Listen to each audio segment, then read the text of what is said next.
Hi, a pleasant day and a warm welcome to all of you. I am Sister Roseler D. Famor OND of the Congregation of the Oblates of Notre Dame, and I am most pleased to share with you our story as a congregation and my own personal vocation journey as an OND sister. Discerning one's vocation is not just about making good choices, like what do I wear today or what do I plan to do. Discerning our vocation means discovering how God invites us to live out the gift of who we are in the world.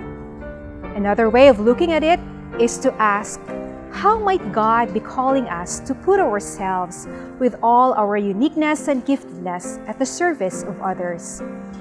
In other words, God doesn't call us to become someone we are not.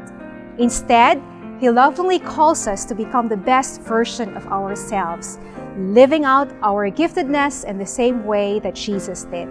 Tara, usap tayo.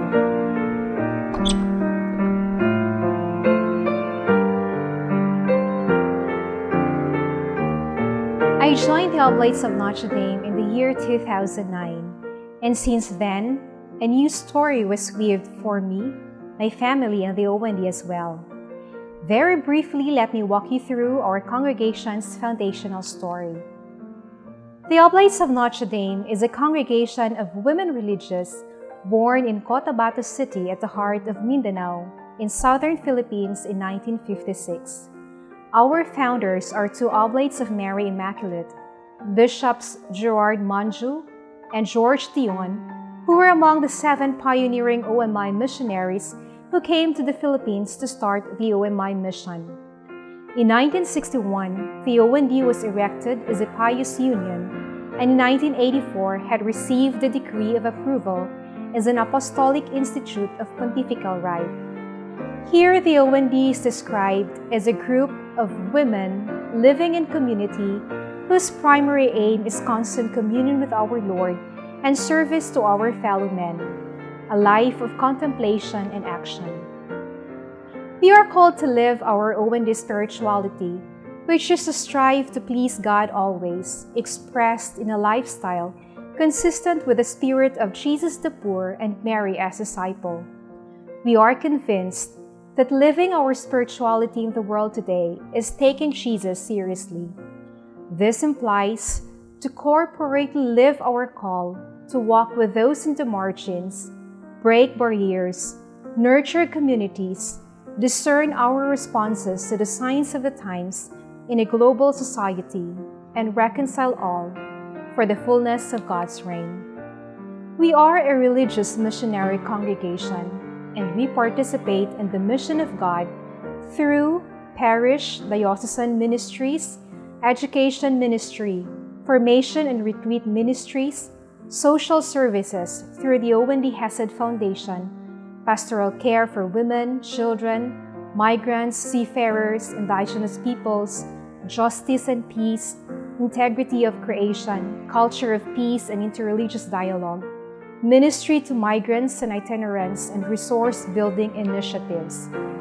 Presently, there are 165 OND sisters who participate in the local churches in the Philippines, Papua New Guinea, Japan, and the United States. What one seeks reveals one's deepest concerns. Quoting David Lansdale, he says, "There is a continuous flow between God's dealings with us in the past and God's leading of us into the future." Let me share with you now my own personal vocation story. Year 2009, 2 years after I graduated from college, I left home to join the Oblates of Notre Dame. The distance between Cebu and Cotabato didn't hinder me from pursuing the yes that I initially had proclaimed and the idea of leaving family and a possible career behind. Despite not fully knowing what kind of life I am entering, I found deep inspiration from my parents' love for me, though it was hurting on their part to see me depart from them. It was a big risk I was taking, but who says God is not in control? It wasn't at all a dream come true, but a reality that surfaced from days, months, and a year of discernment. I never thought or dreamed of becoming a nun, but God has His ways of bringing in surprises to the journey. I studied nursing, and after 2 months after I graduated from college, I got my license as a registered nurse and planned big for the future. But what I thought of as the future is so much less than the future that God has prepared. They say, when the Lord invites, He provides. And true, His love escapes no one. I would say that all these years, God has generously shown me His graciousness, His fidelity to me, and His abiding love. I was born and raised to a devout Catholic family.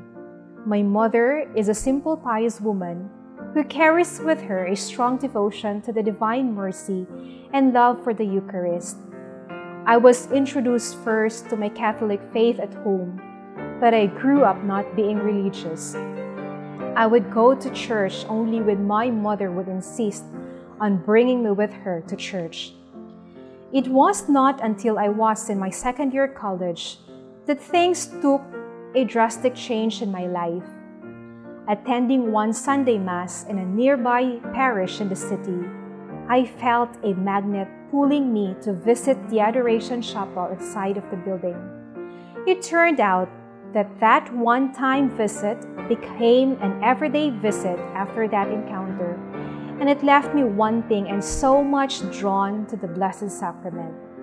And the following years after that, it has left me changed, disturbed, and unsettled. At some point, I resisted the state where I was in and withdrew myself from the church. But the more I wandered off, the more I was drawn to say yes. Soon after graduation, I applied for work and landed in a call center industry while waiting for my application in the hospitals. I had 2 job offerings as a nurse in different places, but God's offer hooked me until I couldn't say no anymore. So from 2009 up to present, I had been to different mission stations and have seen God's movements. I was assigned to Cotabato, Cebu, Manila, Tawi-Tawi, and now here in Kidapawan, and still not ceasing to be amazed at the wonders the Lord has done for me. He is very gracious and ever patient with me. I am now a perpetually professed sister, and while God's invitation is unchanging, my yes is always unchanging. He who has brought me this far will bring me further to where He wishes me to be. Thank you, and may God bless the Church with ever generous responses for men and women to become priests and religious consecrated men and women.